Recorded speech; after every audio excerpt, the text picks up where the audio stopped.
नमस्कार दोस्तों, आप देख रहे हैं सरकारी जॉब भर्ती और आज के टॉपिक में देखने वाले हैं मानव रोग के अंतर्गत यहाँ पहला वीडियो है। देखो आप लोगों का सिलेबस में स्पष्ट तौर पे है 60 अंकों का विज्ञान का आएगा, जिसमें फिजिक्स है, केमिस्ट्री है, बायोलॉजी है, जूलॉजी है, इन सभी से संबंधित प्रश्न रहेगा। और इसका जो सिलेबस है बहुत ही ज़्यादा लेंदी है। तो हम लोग इसका क्या है, जब तक एग्ज़ाम डेट नहीं आ जाता तब तक लगातार जो है थ्योरी और साथ ही वस्तुनिष्ठ प्रश्न में देखने वाले हैं। तो उसी क्रम में है आज जो जीव विज्ञान है उसके अंतर्गत मानव रोग हैं। तो मानव रोग बहुत सारे होते हैं, सभी का अलग-अलग कारक रहते हैं। तो आज हम लोग जो देखेंगे मानव रोग के अंतर्गत पहला वीडियो है, क्योंकि मानव रोग के अंतर्गत दूसरा वीडियो भी आएगा जिसमें अच्छा-अच्छा क्वेश्चन रहेगा। और इस टॉपिक में सिर्फ आपको जीवाणु और विषाणु से होने वाले रोगों के बारे में पता चलेगा, ठीक है? जीवाणु और विषाणु द्वारा होने वाले रोगों के बारे में देखेंगे और साथ ही ये क्या है, थ्योरी क्लास है। और लास्ट में आप लोगों के लिए कम से कम 15 वस्तुनिष्ठ प्रश्न रहेगा। तो चलते हैं यहाँ पर वीडियो की तरफ। सर्वप्रथम ये है कि अगर आप हमारे चैनल पर नए हो तो हमारे चैनल को सब्सक्राइब कर देना, बेल आइकन को जरूर दबा देना। चलते हैं यहाँ पर वीडियो की तरफ। आप लोगों के लिए जो होमवर्क दिया था ना, उसको हम सर्वप्रथम देखते हैं कि कौन सा विटामिन शरीर को प्रतिरक्षा प्रदान करता है। तो इसका जो जवाब आ जाएगा विटामिन ए रहेगा। दोस्तों मैं आप लोगों को थ्योरी से पढ़ाता हूँ ताकि आप लोगों को अच्छे से समझ आ सके और उसी से संबंधित वस्तुनिष्ठ देने का प्रयास करता हूँ मैं। तो यहाँ पर पहले समझते हैं कि मानव रोग। मानव रोग मतलब होता क्या है? शरीर में विकार होना ही रोग कहलाता है। क्या बोला गया है? शरीर में विकार होना ही रोग कहलाता है। रोग जो है 2 प्रकार के हम कह सकते हैं। एक तो क्या है, जन्मजात रोग होता है और एक होता है उपार्जित रोग। जन्मजात रोग मतलब क्या होता है, जैसे कि सिकल सेल है, हीमोफीलिया है, वर्धानता है, टर्नर सिंड्रोम है, ये सभी क्या है, डाउन सिंड्रोम है। ये जन्मजात है, यानी कि जेनेटिकली है। जैसे कि किसी परिवार में रहते हैं ना तो उसके बच्चे को होता ही है, फिर उसके बच्चे को होता है, तो ये क्या है, जन्मजात की श्रेणी में इसे रखा गया है। फिर आता है उपार्जित रोग, जो कि संक्रमण रोग और असंक्रमण रोग में 2 अलग-अलग बटा हुआ है। जैसे कि जीवाणु, विषाणु, कवक जनित रोग आते हैं, जिसमें विभिन्न वाहकों द्वारा फैलते हैं। साथ ही असंक्रामक रोग के अंतर्गत क्या आता है, जैसे कि जोड़ों में दर्द है, हाथ-पैर दर्द रहते हैं, कैंसर है, हृदय घात है, विटामिन की कमी है। ये जो सभी है वहाँ एक रोग के प्रकार हैं। तो अब चलते हैं हम लोग यहाँ पर जीवाणु जनित रोग यानी कि बैक्टीरिया डिजीज़ रहेगा। यहाँ से प्रश्न बहुत आते हैं। जीवाणु की खोज 1683 में हॉलैंड के वैज्ञानिक कौन हुए थे? हॉलैंड के एक वैज्ञानिक एटोनी वान ल्यूवेनहॉक। एटोनी वान ल्यूवेनहॉक ने इन्होंने बताया है कि सूक्ष्मदर्शी से दांत में जमे जो पदार्थ है उसे खुरच कर जीवाणु को देखा था। और इसका नाम जब उन्होंने 1683 में खोज किया था तो इसका नाम था वहाँ सूक्ष्म जीव कहलाया था, है ना? सूक्ष्म जीव के नाम से पहले इसे जाना जाता था। ल्यूवेनहॉक को जीवाणु का जनक कहा जाता है, यानी कि फादर ऑफ बैक्टीरियस कहा जाता है, ठीक है? और इसी में क्या है, एरनबर्गर ने 1829 में इस सूक्ष्म जीव को, जिनको क्या है ल्यूवेनहॉक ने प्रतिपादित किया था, इसको सूक्ष्म जीव को जीवाणु कहा है। कब कहा है? 1829 की बात है ये। यहाँ पर देखते हैं जीवाणु के अध्ययन को जीवाणु विज्ञान कहा जाता है। और एक चीज़ और इम्पोर्टेंट है कि दूध से दही जमने की जो प्रक्रिया होता है वहाँ जीवाणु के माध्यम से होता है, लैक्टोबैसिलस की वजह से होता है। अब यहाँ पर देखते हैं कि जीवाणुओं के द्वारा होने वाले अलग-अलग रोग कौन-कौन से हैं, साथ ही उसके लक्षण हैं, प्रभावित अंग है और उसके उपचार से संबंधित जो भी जानकारी है यहाँ पर देखने वाले हैं। तो सर्वप्रथम क्या आता है, तपेदिक, यानी कि इसे यक्ष्मा भी बोलते हैं या इसे क्षय रोग भी बोलते हैं या इसे हम टीबी बोलते हैं, जो सामान्य शब्द में बोलते हैं ना, किसी को टीबी हो गया है तो ये इसी के अंतर्गत आता है। इसके लक्षण क्या हैं? इसके लक्षण होता है कि रोगी को बार-बार खाँसी आती है, खाँसी के साथ-साथ कफ और ब्लड आना है, बलगम का जमाव हो जाता है। कई लोग जैसे ये खाँसते रहते हैं बार-बार, खासकर से जो ठंड के दिनों में, तो खाँसते वक़्त क्या होता है कि बलगम भी निकलते हैं। तो ये जो है तपेदिक क्षय या टीबी रोग के अंतर्गत आता है। लेकिन कब की बात है? लगातार खाँसने पर। अब जैसे कि 2-4 दिन बीच में खाँस दिए तो वो नहीं होता, क्योंकि वो मौसम की वजह से होने लगता है। इससे प्रभावित अंग कौन से होते हैं? तो स्वाभाविक बात है, फेफड़ा होता है, यानी कि लंग्स होते हैं। क्योंकि जब हम खाँसते हैं ना तो सीधे तौर पर फेफड़ों को यहाँ मतलब इसको प्रभावित करते हैं, रेस्पिरेटरी सिस्टम को। अब इसका उपचार क्या है? इसे भी देख ले तो बीसीजी का टीका लगता है, बीसीजी का टीका लगता है। अब बीसीजी मतलब क्या होता है? बैसिलस कैलमेट गुएरिन होता है। ठीक है, बीसीजी कभी कभी इसको फुल फॉर्म भी पूछते हैं कि बीसीजी मतलब क्या होता है, बैसिलस कैलमेट गुएरिन रहेगा। और एक और आता है डॉट्स, जिसे हम लोग सभी जानते हैं। डॉट्स का फुल फॉर्म क्या है, डायरेक्ट ऑब्जर्व ट्रीटमेंट होता है। क्या होता है, डायरेक्ट ऑब्जर्व ट्रीटमेंट होता है। और यहाँ पर एक चीज़ और इम्पोर्टेंट है कि 24 मार्च को प्रतिवर्ष टीबी दिवस मनाया जाता है। 24 मार्च को प्रतिवर्ष टीबी दिवस के रूप में मनाया जाता है। अब आता है आंत्र ज्वर, जिसे हम क्या बोलते हैं, टाइफाइड बोलते हैं, टाइफाइड है ना। और इसका लक्षण क्या है, यह दूषित पानी और दूषित भोजन से फैलता है। यानी कि गंदे पानी से, अगर कोई गंदा पानी पी लेते हैं या गंदा भोजन करते हैं तो इससे क्या होता है, टाइफाइड फैलता है। और ये प्रभावित किसको करता है, आंत को करता है। यानी कि जो छोटी आंत है, बड़ी आंत है, इसको जो है सीधे तौर पर प्रभावित करता है। और इनका जो उपचार है किसके माध्यम से होता है, विडाल परीक्षण करके उपचार किया जाता है। यानी कि विडाल इनका परीक्षण होते हैं, फिर विडाल के माध्यम से जो भी रिजल्ट निकलते हैं उस आधार पे इनका उपचार किया जाता है। ये हो गया आंत्र ज्वर, यानी कि टाइफाइड होता है। फिर आता है टिटनेस, या इसे ही कहा जाता है सामान्य शब्दों में धनुष्टाकार या लॉकजा या टेटनेस बोलते हैं। ठीक है, धनुष्टाकार मतलब क्या होता है, जैसे कि धनुष रहता है ना ऐसे, तो ये इसी क्रम में रहते हैं। यहाँ पर क्या है, रोग का कारक क्या है, यहाँ बैक्टीरिया जंग लगे लोहे से होता है। हम सभी को पता है कि सामान्य तौर पे हम इंजेक्शन लगाते हैं टिटनेस का। क्यों लगाते हैं, जब कोई कील है या कोई छड़ है या कोई भी ऐसे पदार्थ, लोहा पदार्थ जो जंग लगा रहता है, हमारे शरीर में चुभ जाता है, तो हम क्या करते हैं, ऐसे इंजेक्शन लगवा लेते हैं।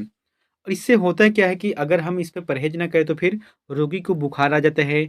और रोगी का जो शरीर है, यानी कि जब ये बीमारी बढ़ जाता है तो रोगी का जो शरीर है इस तरीका से धनुष्टाकार हो जाता है। और इससे प्रभावित अंग कौन सा होता है, तो तंत्रिका तंत्र है ना, तंत्रिका तंत्र एवं पेशियां प्रभावित होती है। उपचार इसके लिए क्या है, टीटी यानी कि टिटनेस टॉक्साइट का टीका लगाते हैं। क्या है, टिटनेस टॉक्साइट का टीका इसमें लगाते हैं। और विशेष क्या होता है कि बच्चों को डीपीटी है ना, डीपीटी का टीका लगाया जाता है। अब डीपीटी मतलब देखो दोस्तों, मैं ना जितने भी बता रहा हूँ ना, इंपॉर्टेंट प्रश्न है। डीपीटी मतलब कभी कभी पूछ देगा आपको, इसलिए आप अपने कॉपी में एक बार नोट भी कर लेना कि डीपीटी मतलब होता है डिप्थीरिया, काली खांसी और टिटनेस होता है। ठीक है, इसे जो काली खांसी को कुछ अलग नाम से बोलते हैं, पेट्रस बोलते हैं यहाँ पर, आगे यहाँ पर है ना। तो इस तरीका से यहाँ होता है। फिर आता है काली खांसी। तो काली खांसी सभी को पता है, बार बार जो खांसते रहते हैं, जिसे हम कुकुर खांसी भी बोलते हैं, कुकुर की तरह बार बार वो खांसते रहते हैं बिना कफ के, है ना। इसमें जो जैसे कफ नहीं आता, बार बार कई लोगों को देखना खांसते रहते हैं वो, तो इसे ही काली खांसी, कुकुर खांसी या वूपिंग कफ भी बोलते हैं। लगातार इसमें खांसी आना रहता है। और इससे प्रभावित जो तंत्र होता है वहाँ श्वसन नलिका, यानी कि जो हम सांस लेते हैं वो नलिका इससे प्रभावित होता है, क्योंकि बार बार जब खांसते ना तो ये जो गला है दर्द होने लग जाता है। इसका उपचार क्या है, डीपीटी का टीका लगाया जाता है। डीपीटी मतलब क्या है, यहाँ पर मैंने बताया था वही टीका है। और इसमें विशेष क्या है, एक चीज को नोट भी कर लेना, यह रोग जो है सामान्यतः बच्चों में होता है, बच्चों में ज्यादातर ये रोग देखने को मिलता है। और एक चीज और इसमें ऐड करना चाहूंगा, ये रोग खासकर से उन लोगों को भी होता है जो जवान रहते हो, जो हमेशा ना सिगरेट वगैरह है या बीड़ी है ना, ये सब चीज पीते हैं, वो उन लोगों को होता है, क्योंकि धुएं से वो बार बार उसको होने लगता है। फिर आता है प्लेग। तो प्लेग को हम सन्निपात भी कहते हैं। और ये होता क्यों है, ये रोग का जो कारक है वहाँ चूहे के पिस्सू द्वारा फैलता है। किससे, चूहे के पिस्सू की वजह से यहाँ फैलता है। और इनका जो लक्षण है, शरीर पर गिल्टियाँ निकलती है ना, शरीर पर जो है गिल्टियाँ निकलती है, रोगी का जो ब्लड हो जाता है वहाँ दूषित हो जाता है, यानी कि खराब होने लगता है। और इससे प्रभावित क्या होता है, गर्दन की ग्रंथियां और श्वसन तंत्र, ये दोनों ग्रंथियां हैं, खासकर जो गर्दन की ग्रंथियां हैं और जो श्वसन तंत्र है, ये सभी इनसे प्रभावित होता है। किससे, प्लेग से होता है। और इनका उपचार क्या है, पेनिसिलिन समूह की दवाइयां इनको दिया जाता है। ये जितने भी बता रहा हूँ ना, ये सभी जीवाणु जनित रोग है। रोग तो बहुत सारे हैं, लेकिन मैंने वो सभी रोगों को लिया है जो आपके एग्जाम में पूछे जाते हैं, वही रोग हैं।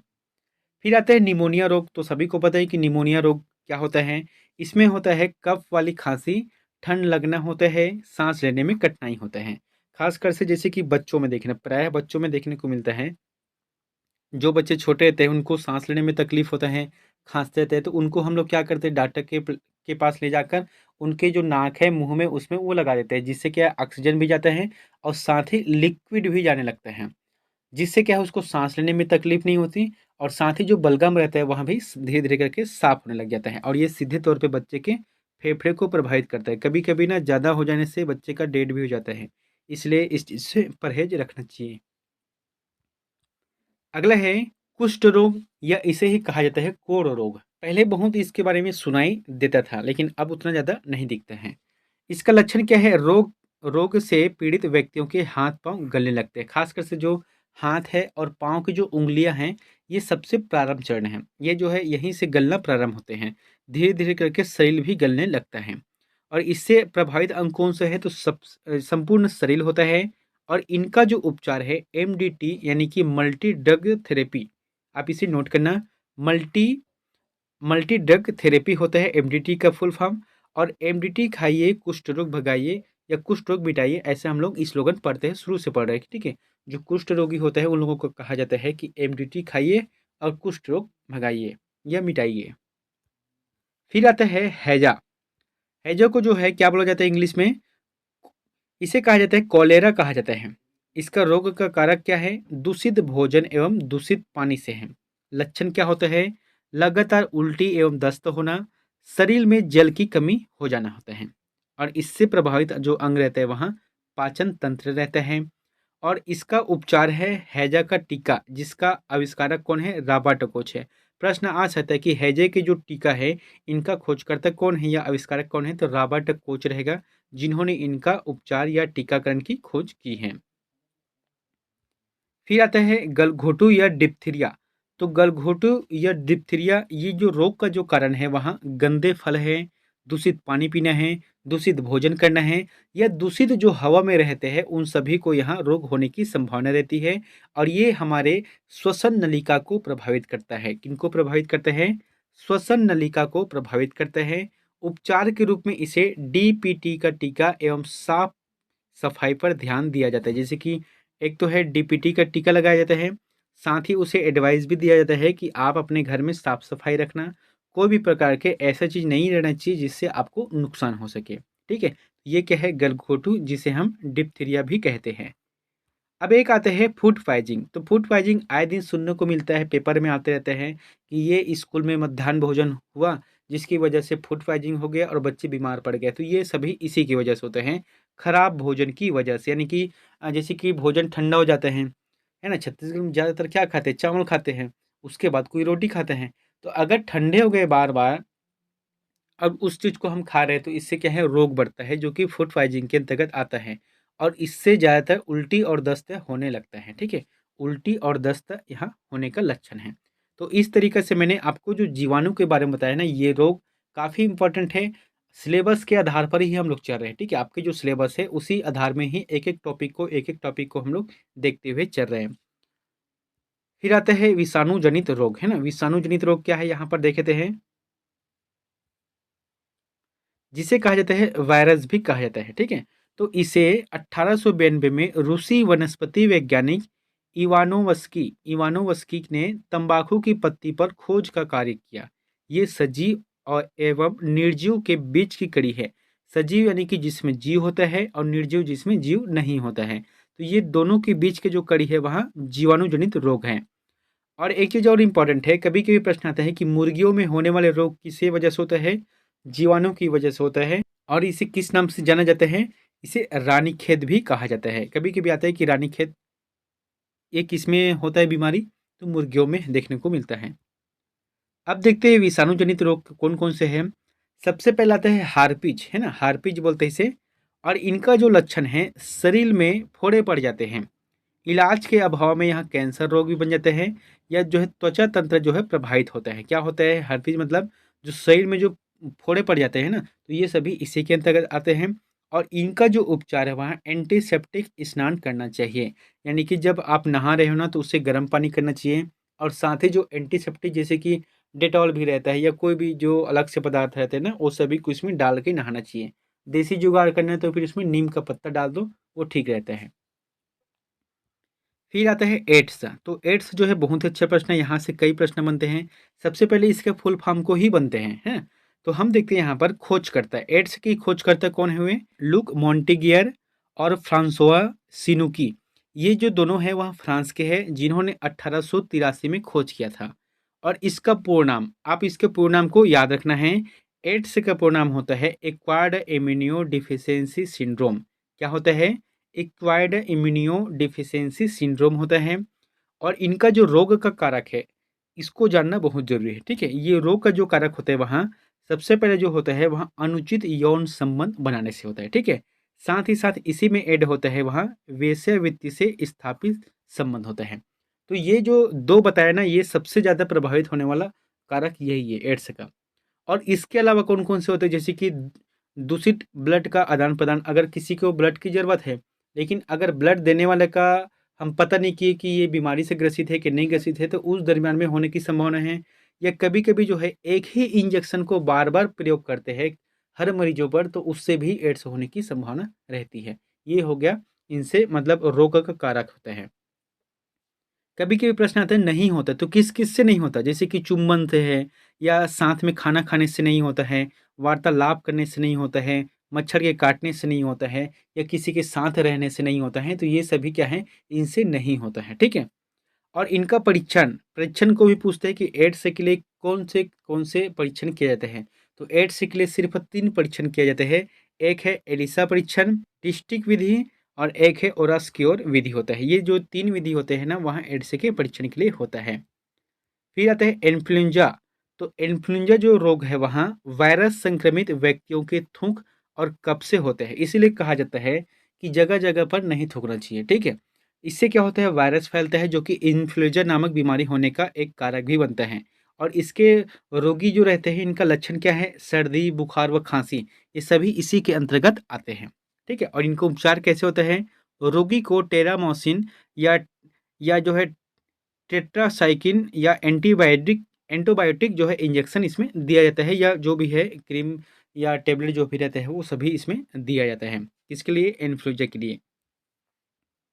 फिर आते हैं डेंगू ज्वर। तो डेंगू ज्वर क्या है? सामान्य से बोलूँ तो फिर यह बुखार होता है, लेकिन इसे जो है डेन विषाणु उत्तरदायी होता है। और यह वायरस एडिज इजिप्टाई प्रजाति के मच्छर से होता है। किससे होता है? एक तो मच्छर से होता है, समझ आ गया, लेकिन कौन से मच्छर? एडिज एडिस इजिप्टाई नामक जो मच्छर होते हैं उनसे होते हैं। और इसे जो है हड्डी तोड़ बुखार भी कहते हैं, यानी कि इतना तेज बुखार होता है जिससे आदमी को लगता है कि बहुत ही मुश्किल से वहाँ बचने वाला है। ठीक है, इस तरीके से होते हैं। और इसके जो लक्षण है सामान्यतः 3 स्तर पर देखा गया है। पहला क्या है? सामान्य अगर ज्वर होता है, सामान्य बुखार होता है, तो सिर हाथ पैर दर्द होता है। अगर हीमोरेजिक स्टेज पर होता है तो वहाँ आंख कान नाक से रक्त का स्राव भी बहने लगता है। ठीक है, शॉक सिंड्रोम क्या है? मानसिक आघात, जीने की इच्छा समाप्त हो जाती है। तो ये हो गया सामान्य ज्वर, जो कि आपको देखने को मिलेगा डेंगू ज्वर के माध्यम से। फिर आता है चेचक या स्मॉल पॉक्स। तो इसमें क्या है लक्षण? इस रोग में सर्वाधिक प्रभावित त्वचा होता है। प्रारंभ में चेहरे, उसके बाद शरीर में दाने निकलते हैं। इसमें सूखने पर शरीर में निशान पड़ जाते हैं, आंख लाल हो जाती है और दृष्टि कमजोर हो जाती है। ठीक है, और इनका जो उपचार है वहाँ चेचक का टीका है। और इसके खोजकर्ता कौन है? Edward Jenner. कभी कभी प्रश्न आता है कि चेचक की जो टीके रहते हैं इनके खोजकर्ता कौन है? एडवर्ड जेनर रहते हैं। दोस्तों इसी में आता है एक स्मॉल पॉक्स, यानी कि छोटी माता बोलते हैं हम लोग। जैसे कि गांव में रहते हैं वो लोग क्या बोलते हैं? माता आ गया। तो माता आ गया तो फिर उसे क्या ले जाते हैं? शीतला, वहां से ठंडाई वगैरह करते हैं और घर में उसे रखे रहते हैं। तो ये क्या है? एक गांव का या एक जो देसी उपचार रहते हैं ना, वो भी एक तरीका है। और इसमें कहा जाता है कि ज़्यादा, जैसे कि चेचक हो गए या छोटी माता है या स्मॉल पॉक्स हो गए ना, इसमें ज़्यादातर दवाइयाँ नहीं खानी चाहिए। वह धीरे धीरे खुद ब खुद शांत हो जाता है। यहाँ पर देखते हैं विश्व का पहला जो टीका रहेगा वहाँ चेचक ही है।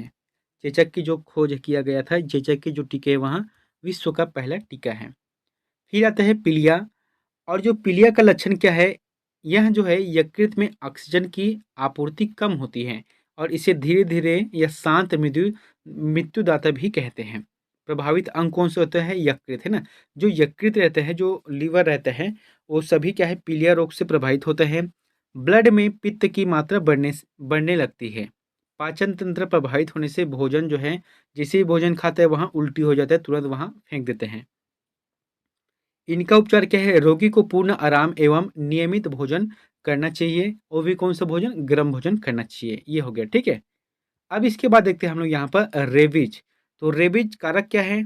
इनका कारक होता है पागल कुत्ते के काटने से। पागल कुत्ते हो या सामान्य कुत्ते हो, अगर काटता है तो उससे प्रभावित होता है। लेकिन पागल कुत्ते से काटने से क्यों इंपॉर्टेंट होता है? यहाँ पर देखते हैं, कुत्ते की लार ग्रंथि में जो पागल कुत्ते हो जाते हैं वो किससे होता है? कोई ना कोई एक वजह रहता है, हमेशा मांस खाना है, तो इससे क्या होता है, उनके लार में रेबीज नामक एक वायरस पाया जाता है जो कि उनके दांतों के माध्यम से इंसान के शरीर या कोई भी जानवर को अगर वहाँ काटता है तो उनके शरीर में ऐसा हो जाता है। लक्षण क्या होते हैं? रोगी पागल कुत्ते की तरह व्यवहार करता है। और कई बार आप मोबाइल में भी देखना, कई बच्चे को ऐसे भी शिकायत आ गया था कि किसी कुत्ते ने काट दिया, लेकिन कुछ महीने बाद जो है उसमें कुत्ते की जैसा व्यवहार करता है। जैसे कि जीभ निकालना है, भौंकना है कुत्ते की तरह। या कभी-कभी मैंने खुद देखा है, एक छोटे से जो गाय रहते हैं ना, गाय की जो मतलब बछिया, है ना? तो उसे जो काट दिया था, लेकिन कुछ समय बाद ना वो बछिया जो है बहुत इधर-उधर करने लगा, यानी कि हरकत ऐसे था जैसे वो कुत्ते की तरह था। तो ये क्या है? रेबीज है। रेबीज नामक एक रोग है जो कि वायरस की वजह से होता है। ये इसके लिए क्या है? इसके लिए 14 दिन तक लगातार रेबीज रोधी टीका लगाना चाहिए। लेकिन ये 14 दिनों तक पहले था, लेकिन अब उतना नहीं लगता, अब सिर्फ 3 इंजेक्शन में भी काम बन जाता है। रेबीज टीके की जो खोज है वहाँ लुईस पास्चर ने किया है, ठीक है? फिर आता है यहाँ पर कंजक्टिवाइटिस, है ना? कंजक्टिवाइटिस, इससे क्या होता है, यहाँ आँख लाल हो जाती है और सूज जाती है। सीधे तौर पर किससे प्रभावित करते हैं? आँखों को। और इनका जो उपचार क्या है? बार-बार आँख को धोना है साफ पानी से, ठंडे पानी से, और साथ ही पेनिसिलिन या जो क्लोरोमाइसिटिन आँख में डालना चाहिए। ये क्या है? ड्रॉप होता है। अगला है पोलियो रोग। तो पोलियो रोग सभी को पता है, ये खासकर से बच्चों में देखने को मिलते हैं। इसका जो कारक है वहाँ दूषित भोजन और जल से होता है। प्रभावित अंग क्या होते हैं? केंद्रीय तंत्रिका तंत्र, अंग पक्षाघात हो जाता है, यानी कि मैंने बताया था ना, अंग पक्षाघात यानी कि क्या हो जाता है? हाथ पैर टेढ़ा-मेढ़ा हो जाता है, लकवा जैसे हो जाता है, ठीक है? इसमें क्या है, नवजात शिशुओं को इस रोग से बचाने के लिए अ, बचाना चाहिए, जिसके लिए एक टीका का निर्धारित किया गया है, पोलियो को टीका, जो कि जॉन सुलाक ने की है। पोलियो के टीके की खोज किसने की है? जॉन सुलाक ने की है। और पोलियो ड्रॉप्स की जो खोज है वहाँ अल्बर्टा सेबिन ने किया है, ठीक है? प्रश्न आता है कभी-कभी कि भारत में पल्स पोलियो की शुरुआत कब की गई है? तो 1995 से पल्स पोलियो की शुरुआत की गई है। अगर प्रश्न ये आता है कि भारत में सघन पल्स पोलियो की कार्यक्रम है, कब से प्रारंभ की गई है? तो 2000 से चल रहा है। तो दोस्तों मैंने यहाँ पर ना आपको पूरी तरह से बता दिया है जीवाणु और विषाणु जनित रोग के बारे में, काफ़ी इंपॉर्टेंट है। मैंने जितना कोशिश किया ना वो शॉर्टकट शब्दों में है, और जो इम्पोर्टेंट है वही शब्दों को लिया है। कोई अतिरिक्त फैक्ट नहीं है, कोई अतिरिक्त जानकारी नहीं है। जो इम्पोर्टेंट है, जैसे कि डेंगू है, तो डेंगू किससे प्रभावित होता है? इनका कारक क्या है? इनके लिए उपचार क्या है? क्या-क्या होता है? ये सभी मैंने आपको यहाँ पर बता दिया है। इसके बाद जो है और बीमारी है, तो और बीमारी को मैं जो है नेक्स्ट वीडियो में ज़रूर लाऊँगा। अब चलते हैं यहाँ पर कुछ 15 वस्तुनिष्ठ प्रश्नों को भी देख लेते हैं, ताकि हम लोग जो पढ़े हैं वह रिवाइज हो सके। तो पहला प्रश्न आता है कि डेंगू निम्न में मुख्यतः किससे फैलता है? क्या बोला गया है कि डेंगू जो है निम्न में से किससे फैलता है? आपको बताना है। यहाँ पर है, इसका जो आंसर किया जाएगा एडिज इजिप्टाई नामक जो मच्छर रहता है, ठीक है? मैंने बताया था अभी डेंगू, यहाँ पर एक बार और दिखा देता हूँ आपको। ये देखो, है ना? डेंगू जो जो रहता है वहाँ एडिस इजिप्टाई नामक प्रजाति के एक मच्छर रहते हैं, जिसकी वजह से यहाँ फैलता है। आंसर आ जाएगा पहला, ठीक है?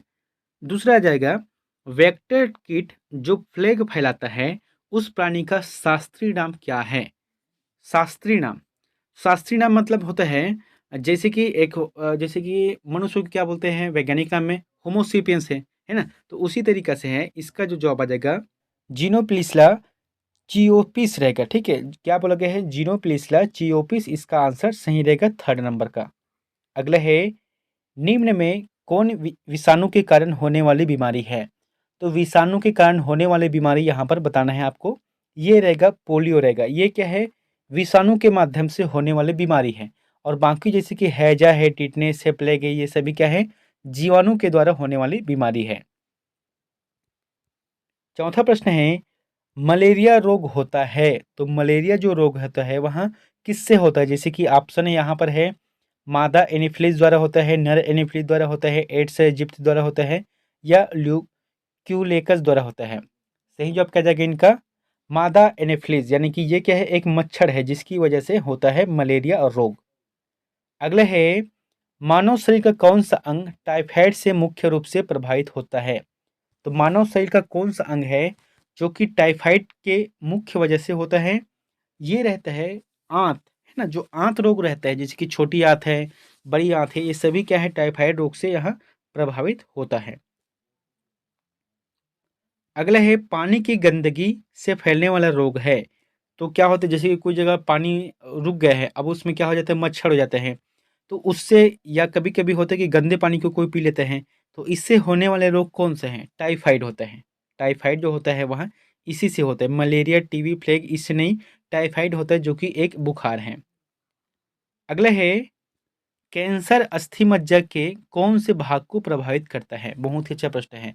कैंसर अस्थि मज्जा मतलब होता है ब्लड कैंसर होता है। जैसे कि अस्थि मज्जा मतलब होता क्या है बताओ, आपको एक उदाहरण दे रहा हूँ, ठीक है। जैसे कि हड्डी रहते हैं, ठीक है, ये हड्डी हो गया, बोन्स है ना। तो हड्डी के बीच में जो मांस रहते हैं ना, रेड कलर में लाल लाल रहते हैं, तो वही होता है अस्थि मज्जा।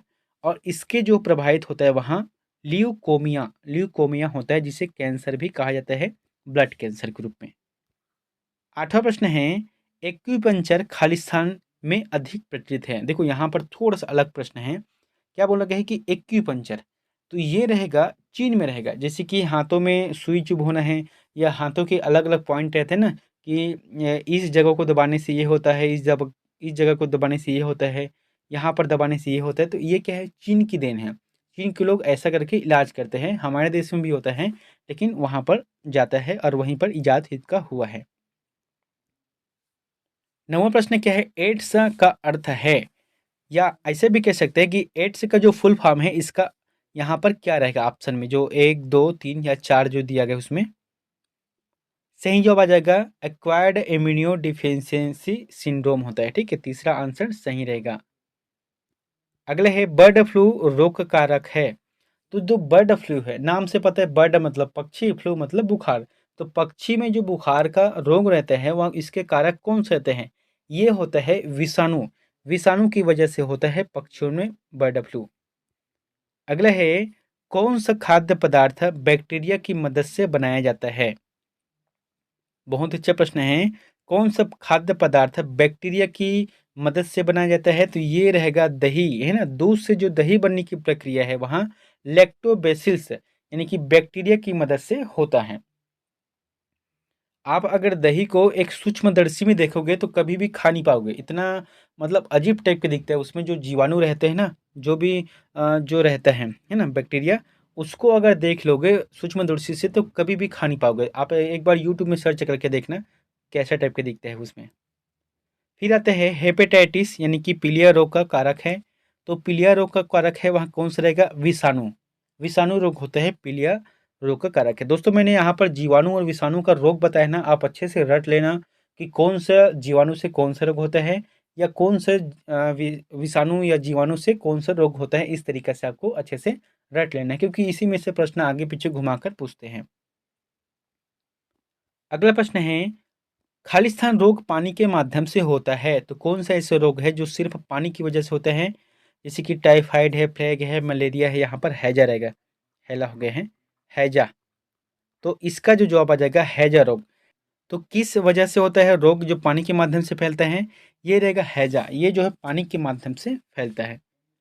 अगले है, ग्लूकोमा व टकोमा किस अंग का रोग है। ग्लूकोमा व टकोमा किस अंग का रोग है, ये रहेगा आँख, आँख का रोग है। आँख जो है लाल हो जाता है और आँख जो है सूजने लगता है, ये जो है रोग डी नंबर रहेगा। दोस्तों अब यहाँ पर 15 नंबर का जो प्रश्न रहेगा वहाँ आप लोगों के लिए होमवर्क है, तो इसका आंसर में प्लीज़ कमेंट बॉक्स पर जाकर जरूर बताएं। क्या बोला गया है कि डिप्थीरिया रोग से ग्रस्त होती है। क्या बोला गया है, डिप्थीरिया रोग से ग्रस्त होती है। तो कौन से अंग होते हैं हमारे, ऑप्शन यहाँ पर आँख है, गला है, यकृत है, या अग्नाशय है। मैंने इसके बारे में, डिप्थीरिया रोग के बारे में आपको पढ़ा भी दिया है, आप उसे देखना, ठीक है। और इसका आंसर में प्लीज़ कमेंट बॉक्स पर जाकर जरूर बताएं। मिलते हैं नेक्स्ट वीडियो में एक नई जानकारी के साथ। Thank you.